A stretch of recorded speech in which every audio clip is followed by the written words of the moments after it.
What's going on, guys, and welcome back. So by very popular request, actually, today we have CyberDark. I do have one replay for you guys. I have a screenshot of another one. Quick disclaimer, obviously this deck is not super competitive, but trying to make it as competitive as possible. We did opt for a going second strategy with a lot of really good going second cards that help carry the deck. It is definitely not budget friendly, unfortunately. If you want a little bit cheaper of a version, you can cut out the cards like Talents and Alpha and a bunch of these, and Pot of Extravagance is probably the most expensive card you're going to play at about $18 a piece, and then you cater your deck with more traps and a go first play style, and really kind of Mystic Mind beatdown, since CyberDark Edge can attack directly, and when he's equipped with one of the other CyberDarks, he actually will hit for 1200 each turn, and you kind of play Mystic Mind attack directly, kind of like Sky Striker would with a Hayate.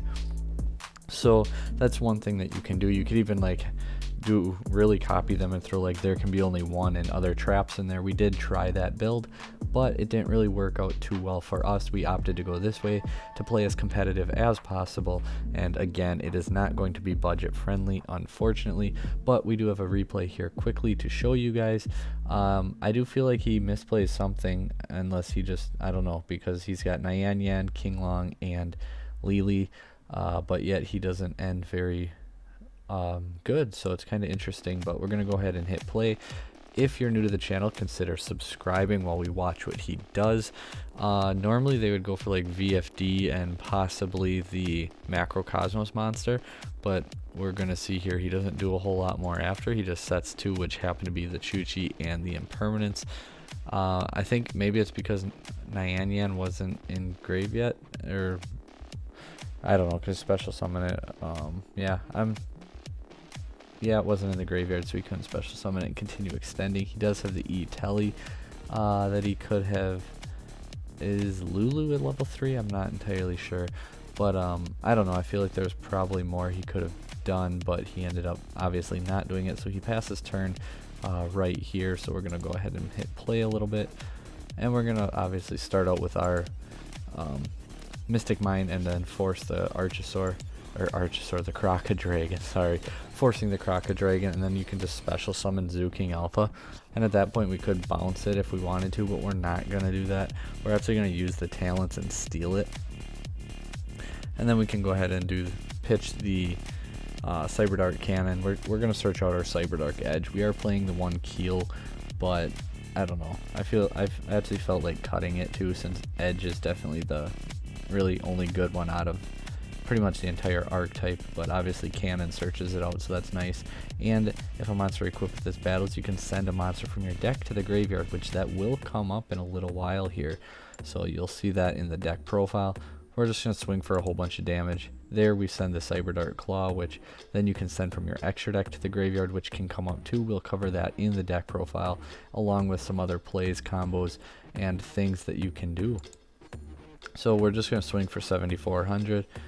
And then attempt to go into, yes, we are playing Dragoon, guys.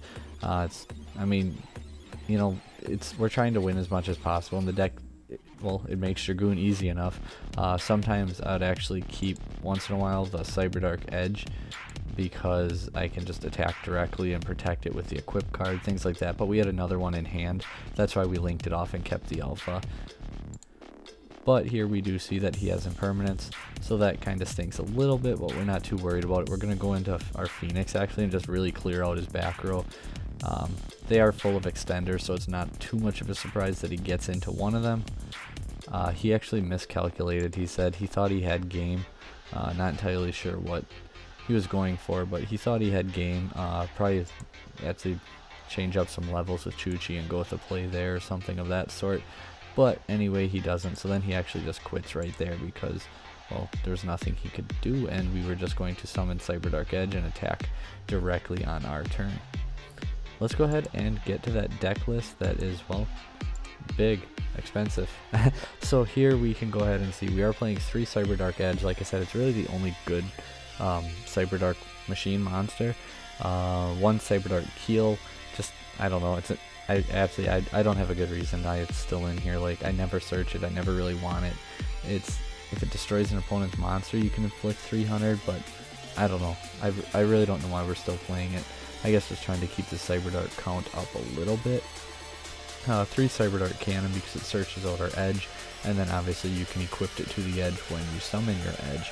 And then, like I said, you can send one monster from your deck to the graveyard, which is where Plague Spreader comes in. We're not running full-on synchro combo, but we do enough where you can send the Plague Spreader and then get an easy Dragoon in main phase 2 as a negator or disruption, or you can actually send it, and as your follow-up turn, you can special summon it, go into your Hulk of Fibrax, summon your Veiler, go into Selene, and then Selene, as long as there's 3 spells between the 2 graveyards, resummon the Veiler from your grave and then go into your access code talker. So it's got a couple little uses there without going like full synchro combo. I thought about putting that in there too, but we didn't want to just, you know, make a spam deck with like 6 CyberDark cards and call it CyberDark. So we went with the CyberDark strategy, the send Plague Spreader, and go for like an access code OTK as one of our options.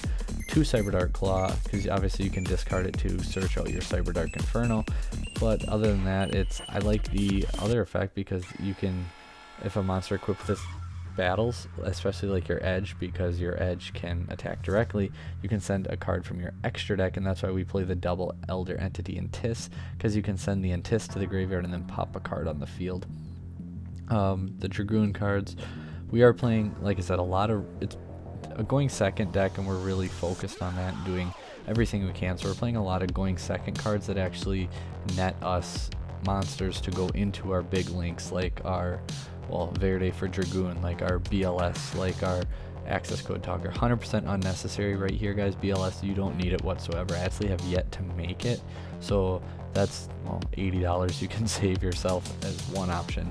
But 1 Pancratops, 2 Alpha, just really good cards. Pancratops being a quick effect makes it a little bit better in my opinion. The 1 Plague Spreader for the 2 reasons we mentioned earlier. Hand Traps, Ash, Gamma, and Perm, and then like I said, the 1 Veiler for that combo. 1 Infernal, because I mean, I guess you can use it, but it's more or less there so you can discard your CyberDark Claw and get it into the graveyard more than anything. The 1 Red Eyes Fusion, triple Mystic Mind, because it's a really good card. Your opponent has to negate it, or you can essentially win, because a lot of decks just can't out it once it's up, because people are afraid of playing back row removal. They don't want to play it. They don't expect to see it, might be one big issue why they don't play it. Things like that. 1 Terraforming, Mind Control, like you steal your opponent's monster, you can link it off. You know, it's easy material for your Nightmares, for your Verde, for your BLS, things like that. Triple Tactics Talent, I guess. If you don't have this, what would you play? Because I use the take control 1 monster your opponent controls more than anything. I guess you could throw 3 Desires in there, since there's not too much you're worried about banishing. Even if you banish your Dragoon cards and kill that play, you still have the access code play, you still have your Super Poly, your Dark Ruler, Mystic Mind, that route. So I guess I'd put 3 Desires in here instead and just go for the draw power to draw into your other power cards. Probably the best option as a replacement. Double Dark Ruler no more, and 2 Super Polys just because we needed the space the way we were building the deck, so we went with 2 and 2. Both are pretty solid, especially when we're not playing against hand-rip.deck. Hopefully the ban list takes care of that. But yeah, actually this link cross shouldn't even be here. That's going to be another Elder Entity. That was from when we were actually testing the full-on synchro combo and decided not to go with it, so we can take that out of the extra deck right there.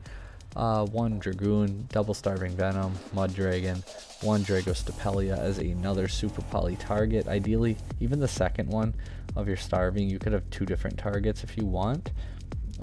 There's the Draco Knight, I can't think of the rest of his name, that you'd use a Warrior and a Synchro Dragon like for Infernobles, but the downside is they look at your hand and rip it apart, so unless you top deck, or I guess draw for turn your Super Poly, you're not actually going to be able to use it, so we don't really rely on it versus Infernobles.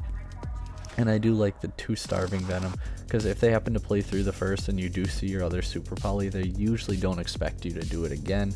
3 Entis, because like I said, you can send it to the grave when your cannon is, or when your claw, for better matter, when your claw is equipped to your edge, you can send it to the grave and pop a card on the field, which it is actually a decent way to get rid of your own Mystic Mine because you just target one card on the field. It doesn't need to be your opponent's. One Anaconda, one Helki, then a couple spot removals with Phoenix and Unicorn. Selene, BLS, like I said, 100% unnecessary. Just throw, I mean, you can throw like a Nightmare Cerberus in there if you wanted to. If you don't want to play the access code OTK either, you can take out Plague Spreader for like another Dark Ruler. Just came in the structure deck, it's cheap. And then you can cut Helka Fibrax, access code, and Selene and save yourself a good chunk of money there. So I mean, if you play Desires instead of that, I mean, you could cut the Dragoon package and cut the access code OTK, bump these each up to 3, and I mean, you're really just cut your budget way down that way, and you can just play other cards to fill the gap. But to me, this is probably one of the better ways to play CyberDark if you're serious about winning with the deck, which it's not easy. We started out really good. We actually 2-0'd that Virtual World player, beat a couple invoked variants, and then we got slapped around by a handful of decks because our hot streak ran out. But I mean, at CyberDark, we didn't really expect to win the majority of them, but it was probably around like 50%, which actually was pretty surprising and was kind of neat and cool to see that happen. But anyway, per your guys' request, here is our take on CyberDarks. Hopefully you're not too upset with how much money we put on the screen for you guys, but if it's something you want to go for, you have the cards already, I'd say go for it. By suggestion, we are working on MathMex next. By next, I don't mean it'll be the next video or even deck profile, but next viewer suggestion, I guess, for a deck profile that we'll do, it will end up being MathMech. We are gonna, well, pending ban list, show the Cyber Synchro that we've played forever. It's not really new. If you're in the Facebook group, I have shared it there, but it's just crazy. And I mean, if Link Cross gets hit, we do have a plan B, but it's probably going to fall out of favor. We have our no dupe build. We obviously have our machine dupe Cyber Dragon build that you can check out already on the channel with our big ultimate rare machine duplication giveaway. So if you haven't seen it yet, go check that out and figure out how you can win a playset of ultimate rare machine duplication. I think that's enough talking for now. Take care and see you guys next time.